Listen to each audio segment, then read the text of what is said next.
So this is my place, Mountain Gardens. I call it a paradise garden or a botanical garden of useful plants. I've been here, I bought this land in 1972, at which time it was all wooded. So I've cleared out the center part of the garden and I've been growing a variety of useful plants, but I've somehow ended up with a sort of specialty in medicinal herbs, both Chinese and native. And another specialty we have is perennial vegetables and wild food plants. And in both cases, I do a lot of work with the relationship between East Asia and Eastern North America. There's very similar climate, and also the plants are related. So there's ginseng in Eastern Asia, ginseng in Eastern North America, no ginseng anywhere else in the world. All right, so now we are standing in the herb shop proper. And what we do is, well, there's several things. This is a collection of Chinese herbs. Most of these, and they're all arranged in the classic Chinese way, release the exterior, and then clear heat, drain fire, and so on, down to the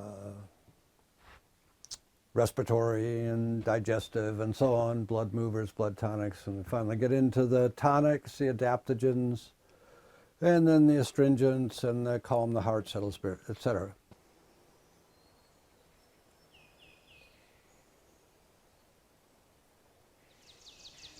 So we're looking up into the national forest, and I don't know if you can make it out, but there are quite a lot of these white spikes sticking up.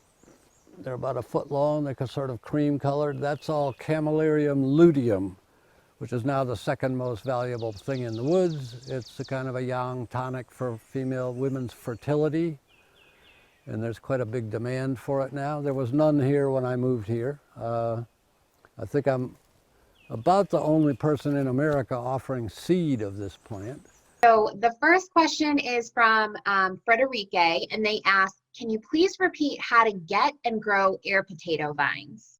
Oh, well, they're very easy to grow. They're quite weedy. The species is Dioscorea apposita, also known as Dioscorea batatas, and it has even another new name, Dioscorea something different. I think they're widely available online. You can get some from me. You just buy the little bulbils, they're called, that I showed, I think. Well, no, I dug one up in the video. They're about the size of a marble, and it's really hard to stop them from growing. From Ashley, Ashley says, can you talk about harvesting Japanese knotwood? What's the best time of year to harvest? And should you do a fresh versus dried tincture? Japanese knotweed. Well, you're wanting the root, so the time to get it up would be in the autumn, as it's going dormant. You can actually pretty much find that thing all through the winter. It's extremely abundant here. We had a late frost. The stuff was up about 3 feet, and we had a late frost which turned it all brown. And it made it very evident how much Japanese knotweed there is. The highways are just lined with Japanese knotweed. One of the most invasive plants there is. There's some interesting videos online about it. And extremely useful. Stephen Buhner has this whole argument about that invasive plants are good for these emerging diseases. We already have a chat room full of questions. People are very excited about this. So the first question is from Frederique, and they ask, can you please repeat how to get and grow air potato vines?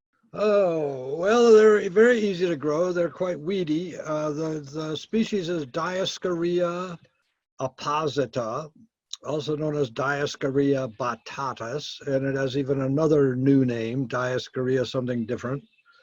I think they're widely available online. You can get some from me. You just buy the little bulbils, they're called, that I showed, I think. Well, no, I dug one up in the video.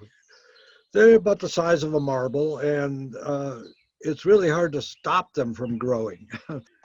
Meadowsweet is given as zone 3 to 9, and that's just a nice garden perennial. Lots of people just grow it as a garden flower. So just, moist, well-drained soil, slightly acid, just average garden conditions is what I would call it. That's easily grown. Both of them are pretty easily grown. The astragalus grows pretty fast from seed. If you don't have too weedy of an area, you can actually direct sow astragalus.